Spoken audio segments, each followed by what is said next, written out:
Good morning दोस्तों, एक बार फिर से आप सभी का स्वागत है गायत्री कॉलेज के यूट्यूब चैनल पर। आज की क्लास में हम बीएससी सेकेंड ईयर और BSc BEd second year mathematics के फर्स्ट पेपर न्यूमेरिकल एनालिसिस के लास्ट चैप्टर की बात कर रहे थे अपन, जो कि solution of algebraic and transcendental equation, बीजीय तथा अबीजीय समीकरण के संख्यात्मक हल, अपन न्यूमेरिकल सॉल्यूशन की बात कर रहे थे।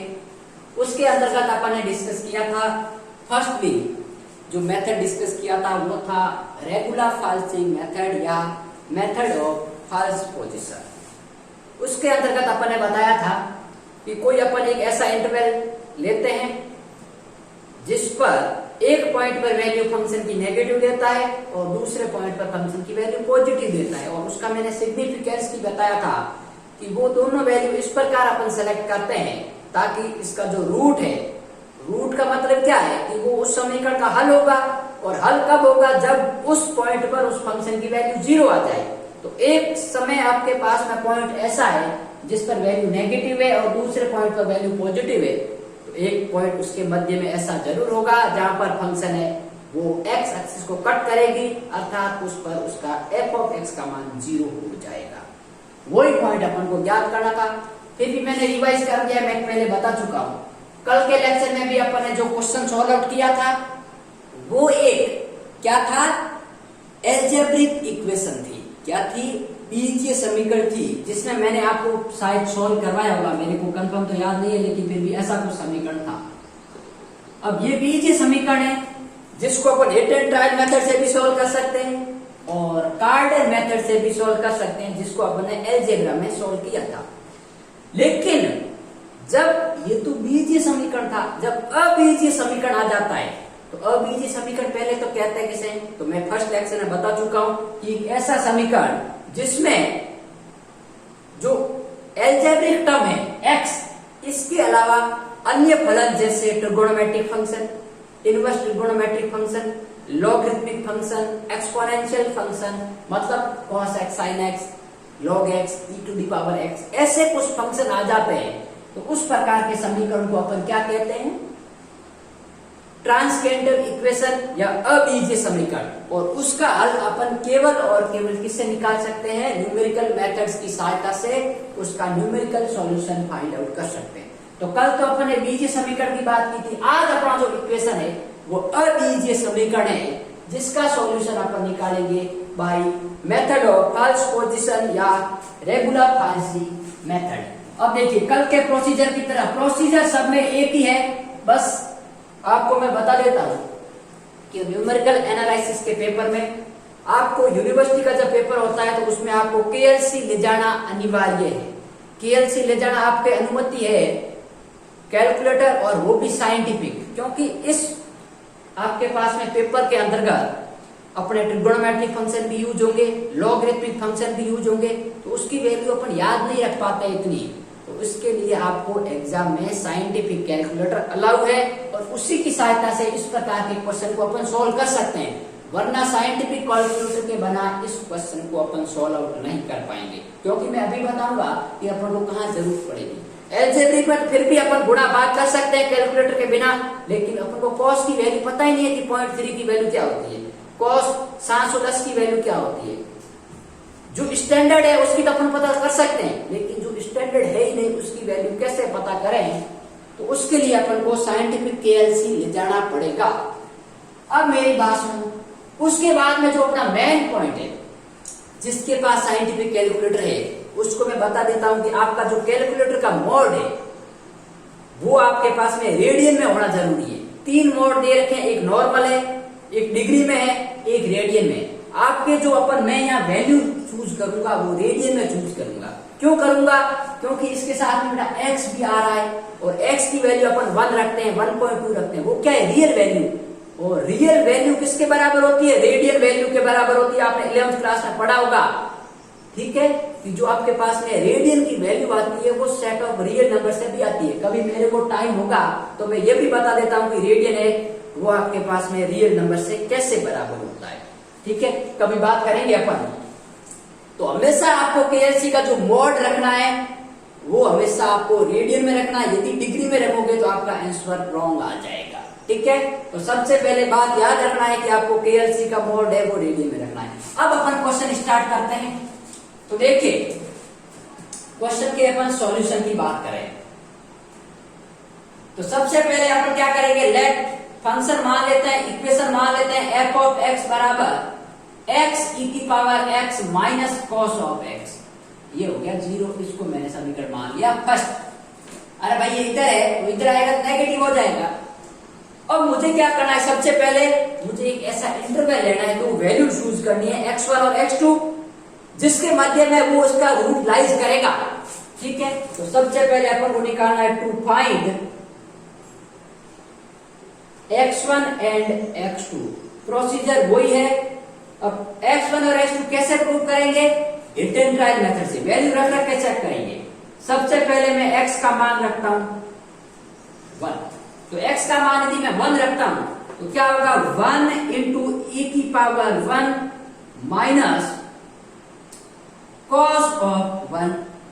ठीक है, अब ये वैल्यू अपन को पता थोड़ी है कि ई की पावर 1, चलो ठीक है ई की पावर 1 तो अपन बता देते हैं 2 पॉइंट समथिंग 7 समथिंग होती है। जैसे 2 रखेंगे तो ई टू दी पावर 2 आएगा, cos 2 आएगा। cos 2 की वैल्यू अपन कहां से लाएंगे। ठीक है, तो आपको साइंटिफिक कैलकुलेटर, और अभी आपके पास साइंटिफिक लाइब्रेरी की कोई जरूरत नहीं क्योंकि सबके पास एंड्रॉइड मोबाइल है और एंड्रॉइड मोबाइल में साइंटिफिक कैलकुलेटर है और उसमें रेडियन भी है, डिग्री भी है, सब कुछ है। लेकिन एग्जाम में मोबाइल अनिवार्य अलाउ नहीं होगा, इसलिए आपको साइंटिफिक कैलकुलेटर ले जाना पड़ेगा। अब मेरी बात सुनो, इसी प्रकार अपन एफ ऑफ 0 की वैल्यू निकालते हैं। तो एफ ऑफ 0 क्या होगा, ये 0 इंटू ई की पावर 0 माइनस कॉस ऑफ 0। अब मेरी बात सुनो, मैंने ये पहले क्यों निकाला ताकि अपन को आइडिया लग जाए कि 0 पर वैल्यू नेगेटिव आ रही है या पॉजिटिव। तो ये e की पावर 0 1, लेकिन 0 से मल्टीप्लाई करेंगे 0 और cos ऑफ 0 1 होता है, तो ये हो गया -1। ठीक बात। अब ये f ऑफ इस पर -1 आ रहा है। अब मुझे चेक करना है कि 1 पे क्या वैल्यू आ रही है और 2 पे क्यों वैल्यू आ रही है। ठीक है, तो उससे पहले मैं आपको बता देता हूं कि ये वैल्यू आपके पास है, मैंने निकाल रखी है और इसकी वैल्यू मैं आपको लिख देता हूं डायरेक्ट कि आपके पास में जो f ऑफ 1 की वैल्यू आएगी वो 2.177 और आपके पास में 979 और आपके पास में 79 जो कि ग्रेटर देन 0 आ रही है और ये आ रही है लेस देन 0। अब देखिए 1 पर वैल्यू पॉजिटिव है और 0 पर वैल्यू क्या है, नेगेटिव। तो अब मेरी बात सुनो, 1 और 0 के मध्य एक x का ऐसा मान होगा जिस पर इसकी वैल्यू क्या होगी, 0 आएगी। ठीक है, क्योंकि भाई देखिए ये कोई कर्व है। ठीक है, अब ये इस पर वैल्यू पॉजिटिव दे रहा है, ये पर नेगेटिव दे रहा है। ये मान लीजिए आपके पास में कोई फंक्शन है x का मान 0, ये 1, तो इसके मध्य में एक मान होगा नहीं भाई, ये यहाँ पर लाइज कर रहा है, ये यहाँ पर लाइज कर रहा है, तो यहाँ पर इस फंक्शन की वैल्यू क्या होगी, 0। वो पॉइंट अपन को फाइंड आउट करना है। तो मैं क्या करता हूँ, आप चाहो तो इन दोनों को लेकर भी सॉल्व कर सकते हो। मैंने कल भी बताया था कि यदि आप ज्यादा टाइम नहीं है तो 1 और 0 को लेकर भी सॉल्व कर सकते हो। लेकिन बेटा यहाँ पर ये -1 है, ये 2.1 है, ये 0 से काफी दूर है।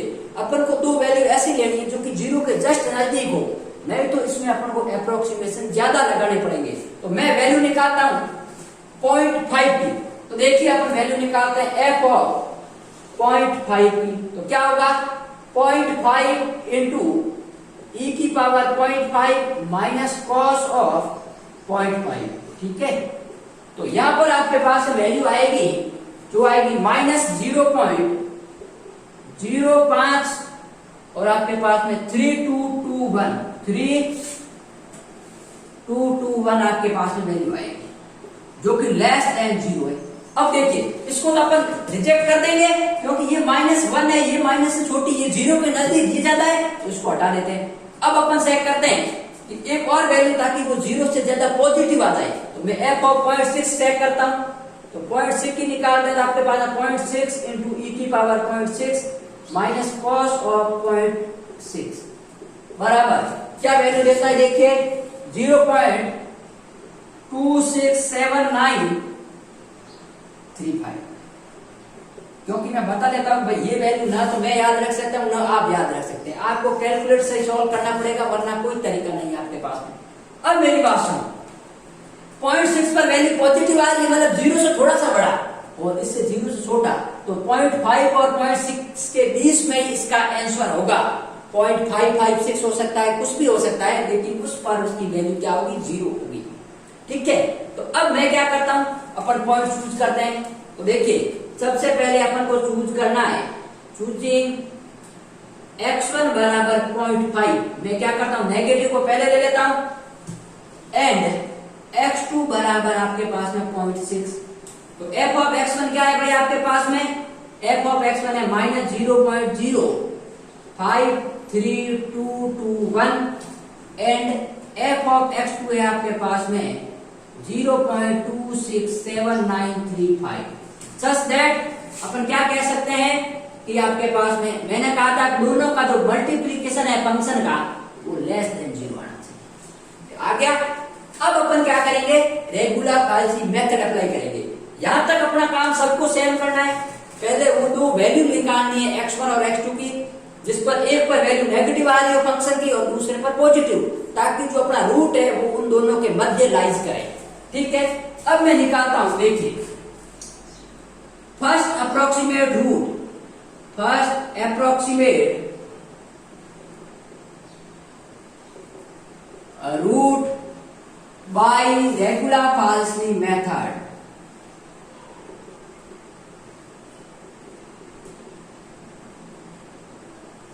ठीक है, तो क्या होता है, अपन x1 और x2 पहले मान के चले, तो हो सकता है आप x मान लो या x3 मान लो, उससे कोई फर्क नहीं पड़ता। मैं मान के चलता हूं x3, उसका फॉर्मूला क्या होता है भाई, x1 f of x2 minus x2 f of x1 upon f of x2 minus f of x1। ठीक बात। अब ये वैल्यू आ गई, अब वैल्यू रखो, देखे तो वैल्यू रखते हैं अपन x1 क्या है 0.5 है, f ऑफ x2 आपके पास है 0.267935 माइनस x2 आपके पास है 0.6 और ये वैल्यू आपके पास में negative point f of x1 कहां गया भाई, ये रहा 0.053221 अपॉन f ऑफ x2 क्या है 0.267935 माइनस का माइनस 0.05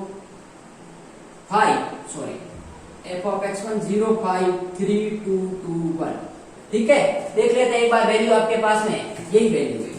ठीक है, तो अब इसको आपको क्या करना है, सॉल्व करना है, क्योंकि आपको गुणा करना आता ही, इसका इसके साथ गुणा, फिर इसका इसके साथ गुणा, और ये माइनस और माइनस प्लस हो जाएगा, तो ये जुड़ जाएगा, और ये भी आपके पास है माइनस और माइनस प्लस। तो यहां पर अपन इसको सॉल्व करते हैं। ये आपके पास जो x3 आएगा वो आएगा, उसकी मैं वैल्यू आपको बता देता हूं कि क्या आएगी आपके पास 0.516577 0.516571। ठीक है, ये वैल्यू आ रही है। अब मेरी बात सुनो, ये तो आपने वैल्यू निकाल दी। अब ये वैल्यू मैंने कहा था कि इसका रूट 0.5 और 0.6 के मध्य आएगा, तो 0.51 तक गया है। अब अपना क्या प्रोसीजर होता है कि इस पॉइंट पर अपन को फंक्शन की वैल्यू निकालनी होती है और चेक करना होता है कि इस पर वैल्यू पॉजिटिव आ रही है या नेगेटिव आ रही है। ठीक है, तो नाउ f ऑफ x3, तो f ऑफ x3 क्या हो जाएगा भाई, इसमें वैल्यू रखना है, तो 0.57 इंटू ई की पावर दिस माइनस ये, तो ये आपके पास में वैल्यू आ जाएगी 0.516571 इंटू ई की power 0.516571 minus cos of this function minus 0.76571।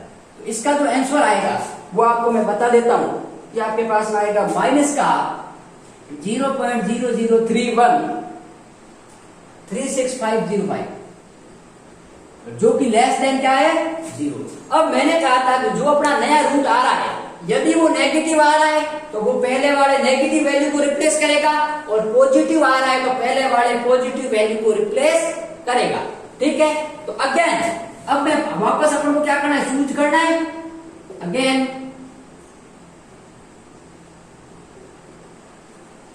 Choosing आपके पास में देखिए x1 की वैल्यू मैं क्या लेता हूं, पहले x1 क्या था भाई, यहां पर मैंने कहा था x1 और x2 वापस वही लेना, ताकि फॉर्मूले में बार बार आपको दिक्कत नहीं हो। यहाँ पर 0.5 था और माइनस आ रहा है, ये भी माइनस है, तो अपन इसी को रिप्लेस करेंगे, तो क्या वैल्यू आएगी देखिए 0.516571। और एफ ऑफ x1 की वैल्यू क्या आएगी -0.003605 और x2 क्या रहेगा, x2 वापस वही रहेगा 0.6, ये हो गया 0.6 और f ऑफ x2 आपके पास में क्या रहेगा, f ऑफ x2 क्या है ये, क्योंकि 0.6 है और 0.6 पर इसकी वैल्यू यही आ रही है तो 0.267935 such that f of x1 into f of x2 बराबर 0, क्योंकि अपन को इस प्रकार लेना है कि इनका वैल्यू 0 आ जाए। अब यदि मेरी बात सुनो, यदि मैं इसको पॉजिटिव को रिप्लेस करता तो ये भी नेगेटिव और ये भी नेगेटिव, दोनों वैल्यू क्या ग्रेटर देन 0 आ जाती। तो या तो फंक्शन है वो x एक्सिस के ऊपर चला जाता है या फंक्शन x एक्सिस के नीचे, यदि पॉजिटिव है तो ऊपर और नेगेटिव है तो नीचे, तो वो x एक्सिस को फंक्शन कभी कट ही नहीं करता, तो उसका सॉल्यूशन से अपन तो दूर चले जाते। ठीक है, तो एक तो x एक्सिस के जस्ट पॉइंट ऊपर होना चाहिए, एक जस्ट नीचे, ताकि एक पॉइंट उसके मध्य ऐसा जरूर हो जो कि x एक्सिस को कट करे और वही अपना सॉल्यूशन है। अब अपन अगेन क्या लगाएंगे, रेगुलर फाल्सी मेथड। तो देखेंगे second approximate root by regular falsi method. ठीक है, तो वापस अपन लगाएंगे x3 बराबर x1 f of x2 minus x2 f of x1 upon f of x2 minus f of x1। अब देखिए ये बार बार मैंने कल भी कहा था कि मैं वैल्यू नहीं रखूंगा, आप x1 की वैल्यू ये रखना, f of x2 की ये रखना, x2 की ये रखना, f of x1 की ये रखना, और जो आंसर आता है वो मैं आपको, आप कैलकुलेटर से भी निकाल सकते हो, मैं आपको बता देता हूं कि आंसर क्या आएगा। तो वो आंसर आएगा आपके पास में 0.517678। ठीक है, लगभग 0.1 समथिंग आ रहा है। अब मुझे क्या सेट करना है, now f of x3 set करना है वापस, तो f of x3, तो अब f of x3 कहां है, ये f of x है, इसकी जगह ये वैल्यू रखेंगे तो इसकी वैल्यू आएगी आपके पास, देखिए माइनस का 0.000 और 241। अब मेरी बात सुनो, यहां पर देखिए आपके पास 0.10 था, यहाँ पर 0.20 चला गया, यहाँ 30। जैसे जैसे अपन आगे बढ़ेंगे ये 0 की ओर चल रहा है, मतलब अपन एग्जैक्ट चल रहे हैं। ठीक है ना, तो अब मुझे ये नेगेटिव आ रहा है, तो वापस अपन क्या करेंगे, नेगेटिव वैल्यू को रिप्लेस करेंगे। तो देखिए नेगेटिव वैल्यू को रिप्लेस करते हैं तो अगेन सूजी x1 बराबर 0.517678 और x2 बराबर वापस वही 0.6। ठीक है, क्योंकि नेगेटिव को अपन ने रिप्लेस कर दिया। और f ऑफ x1 क्या आ रहा है -0.000241। ऐसा मत कह देना सर यहाँ f ऑफ x3 आप f ऑफ x1 क्यों ले रहे हो, वापस मैं ये सेलेक्ट कर रहा हूं, मेरा ध्यान रखना। f ऑफ x2 बराबर होगा आपके पास में 0.267935। ठीक है, अब मैं क्या निकालूंगा, वापस थर्ड अप्रोक्सीमेट रूट निकालूंगा, third approximate root by regular falsi method. तो क्या हो जाएगा, देखिए x3 बराबर x1 f of x2 minus x2 f of x1 upon f of x2 minus f of x1। अब मेरी बात सुनो, ये वैल्यू क्या आ रही है आपके पास में, बता देता हूं 0.517751। ठीक है, अब मेरी बात सुनो, अपन को ये कहां तक चलना है भाई, ऐसे तो अपन निकालते जाएंगे। तो मैंने क्या कहा था, क्वेश्चन में लिखा हुआ होगा correct up to 4 decimal places, मतलब मैंने कहा था कि दशमलव के बाद में जो ये वैल्यू आ रही है, दशमलव के बाद में 4 प्लेस तक सेम आ जाए, वह अपना फाइनल आंसर है। तो देखिए पहली वैल्यू क्या है 0.5, यहाँ पर 0.516। ठीक है, अभी 4 डेसिमल यहाँ आ रहा है, यहाँ पर आ रहा है 0.51, 2 डेसिमल सेम आ रहे हैं। देखिए यहाँ पर 2 डेसिमल सेम आ रहे हैं। ठीक है, ये देख लो, और यहाँ पर देखिए इसमें आगे कितने डेसिमल आ रहे हैं 0.517 और 0.517, मतलब 3 डेसिमल सेम आए। तो अपन को एक बार अप्रोक्सीमेट और लगाएंगे तो 4 डेसिमल तक अपन पहुंच जाएंगे। तो ठीक है, तो अपन क्या करते हैं, एक अप्रोक्सीमेशन और अप्लाई कर देते हैं। तो मैं यहाँ से थोड़ा रफ कर देता हूँ, पहले आप वीडियो को पॉज करके नोट डाउन कर लीजिए, फिर अपन आगे बढ़ते हैं।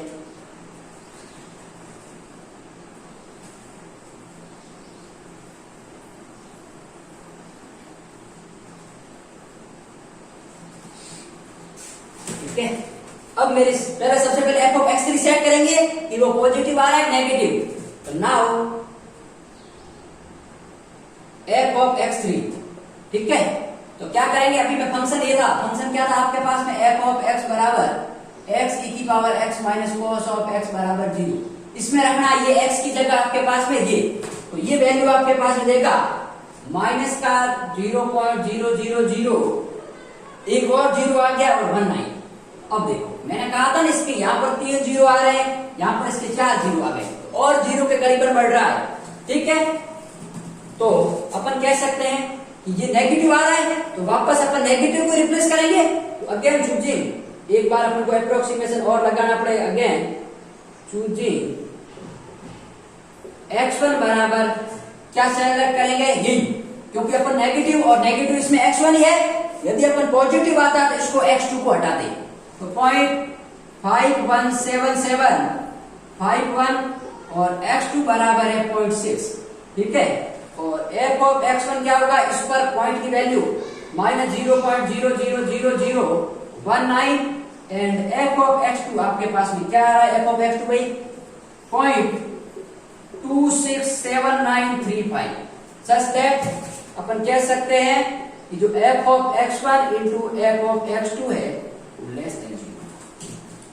अब देखिए मैं फॉर अप्रोक्सीमेट रूट निकाल रहा हूं, फॉर अप्रोक्सीमेट रूट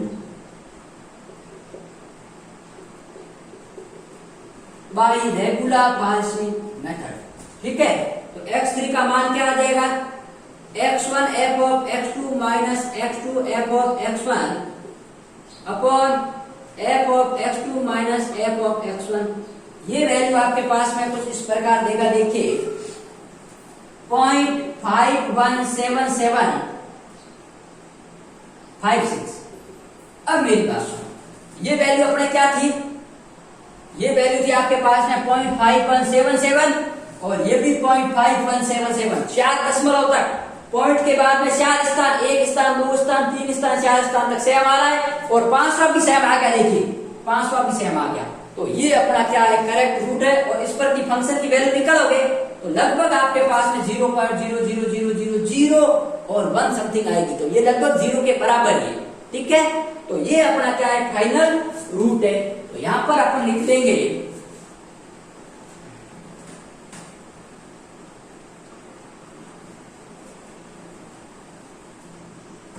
क्या लिखेंगे भाई, कि hence the correct root up to four decimal places is x बराबर 0.5177। साओ तो आगे वाली वैल्यू रखो, नहीं तो अपन को 4 दशमलव तक आ गया तो 4 दशमलव तक वैल्यू यही आएगी, ठीक है। तो ये आपके पास में वैल्यू थी। तो इस प्रकार अपन रेगुलर पॉलिसी मेथड के ऊपर क्वेश्चन को सॉल्व कर सकते हैं। नेक्स्ट लेक्चर में मुझे कोई एक ऐसा क्वेश्चन लगा तो मैं रेगुलर पॉलिसी पे और डिस्कस करूंगा, नहीं तो अपन बात नेक्स्ट मेथड की करेंगे कि और कौन कौन से मेथड है जिसकी सहायता से अपन इसके सॉल्यूशन निकाल सकते हैं।